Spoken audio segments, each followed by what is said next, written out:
বলছি যে আমি কি একবার পর্ণাদের ফোন করব, মানে কি হলো, অভিষেককে খুঁজে পাওয়া গেল কিনা, হ্যাঁ কিছুই তো বুঝ। এই তো এই কি হয়েছে? তুমি ঠিক আছো তো? কিছু হয়নি তো? কে কোনো খবর পেলি? না না বাবা, আমি তো কাউকে খুঁজে পাইনি। তুমি কি খুঁজতে বেরিয়েছিলে নাকি? হ্যাঁ খুঁজতে গেছিলাম, মানে শরীরটা খারাপ লাগছিল বলে মাঝ রাস্তা থেকে ফিরে এলাম। এই কি বৌমা আর ওর মা কোথায়? পর্ণা পুটি তো কাউকে সঙ্গে না নিয়েই বেরিয়ে গেল খুঁজতে। ঠাকুর মশাই, আপনি এই বিয়ের জিনিসপত্র সব গুটিয়ে ফেলুন। আমার মনে হচ্ছে আজকে বর আর সময় মতো এসে পৌঁছতে পারবে না, মানে বিয়েটা আজকে আর হচ্ছে না। ঠিক আছে? একদম ঠিক কথা। তার মানে পর্ণাদের কাছে যে ফোনটা এসেছিল সেটা ভুয়ো। মশাই, পড়না পড়না এসেছো, প্রতিমা এসেছো, বাবা জীবন এসো এসো এসো এসো এসো। ঠাকুর মশাই, বিয়ে আজকেই হবে আর এই লগ্নেই হবে।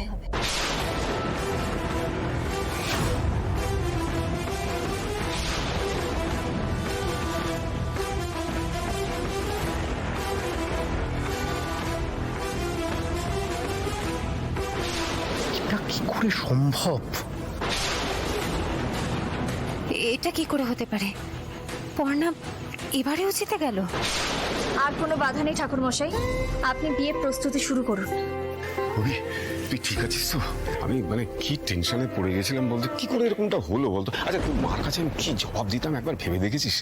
তোর তো এরকম হওয়ার কথা না, তুই সবসময় সাবধানে থাকিস, এমনটা কি করে হলো রে? বাবা আমার কথা ছাড়ো, তুমি আগে বলো তুমি ঠিক আছো তো? তোকে দেখে একদম ফিট হয়ে গেছি। যাক ঠিক আছে, কিন্তু তুমি যে প্রশ্নগুলো করলে সেগুলোর উত্তর কিন্তু আমার কাছে নেই। কিভাবে যে কি ঘটে গেল, মানে আমি আর অম্লান তো গাড়িতেই ছিলাম, তারপর অম্লান ওই ওয়াশরুম যাবে বলে গাড়ি থেকে নামলো, আমি গাড়িতেই ছিলাম, তারপর ওই হেলমেট পরে দুজন লোক এসে গাড়ির জানলায় নক করলো, তারপরে এমন কি আর স্প্রে দিল, তারপর আর হ্যাঁ, তারপরে আমিও ফিরে দেখি গাড়ি ফাঁকা, তুই নেই, এমনকি ড্রাইভারটাও অজ্ঞান হয়ে গেছে। কিন্তু তোমার তো সঙ্গে সঙ্গে সেই খবরটা আমাদের জানানো উচিত ছিল তখনই। কই, তুমি সেটা করলে না কেন? হ্যাঁ, আসলে আমি তো একা পড়ে গেছিলাম, মাথা কাজ করছিল না, একদম একদম পাজলড হয়ে গেছিলাম। আমি আশেপাশের লোকজনদেরও জিজ্ঞাসা করলাম, কিন্তু তারা কেউ কিছু বলতে পারলো না। আমি আশেপাশে দেখলামও, কোনো লাভই হলো না। কি করে ভাববো বলুন তো, বিয়ের দিনেই মুহূর্তের মধ্যে এমন হয়ে যাবে? যাক বাবা, মনে তো হচ্ছে অম্লান বেশ ভালোই ম্যানেজ দিয়েছে। আমি বেশ হালকা মুডেই ছিলাম, এমনিতেও তো কাজের ভেতরে সময় বার করতে পারি না, ইনফ্যাক্ট কাজের মধ্যে তো কোনো গ্যাপই পাই না, সেই জন্য আমরা দুজন অনেক দিন পরেই সময় পেয়েছিলাম একসাথে, তাই গল্প করছিলাম। এইরকম একটা ঘটনা ঘটবে আমি অ্যান্টিসিপেটই করতে পারিনি। এবার এখন অনেকটা নিশ্চিন্ত হয়েছি। আমি জানি এবার আমার ছেলের ভবিষ্যৎ সুরক্ষিত হাতে ছাড়ছি। মা না থাকলে কিছুই সম্ভব হতো না। আমার মাই তো আমার আসল শক্তি। তবে জানিস তো পুটি, আমি আজকে একা কিছুই করতে পারতাম না যদি ওই মহিলা আমাকে ফোন করে সবটা বলতো। মানে ওই মহিলা কিন্তু একদম ঠিকঠাক অ্যাড্রেসে দিয়েছিল।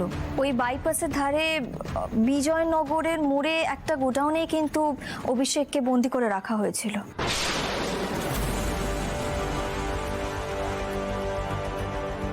মাই গড, এত এক্সাক্ট লোকেশন কে জানাতে পারে? কে ঠিকানাটা জানালো পর্ণাকে? আপনি আগে বলুন তো, কে ধরেছিল ফোনটা? মাই ডটারে, তুই না ছিল।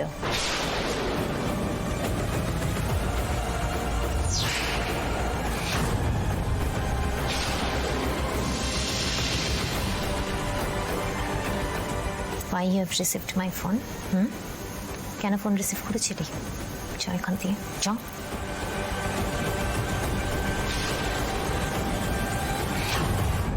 দুজনেই মনে হয় টের পেয়ে গেছে। না বাবা, আমার বেশিক্ষণ এখানে থাকাটা ঠিক হবে না, আমি বরং কেটে পড়ি।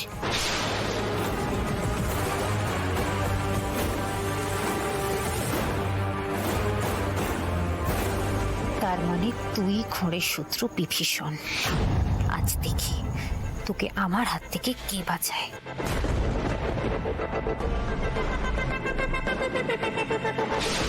এই তাহলে আর রবি দেরি করিস না, এবার বিয়ের পিড়িতে বস, আমি মাকে খবরটা দিই।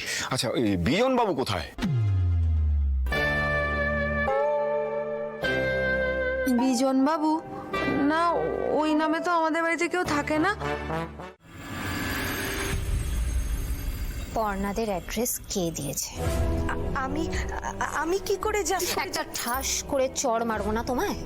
সব তোতলামি আমি পার করে দেবো মেয়ে। বল কে দিয়েছে? আমি ছি ছি ছি ছি ছি ছি, ছি।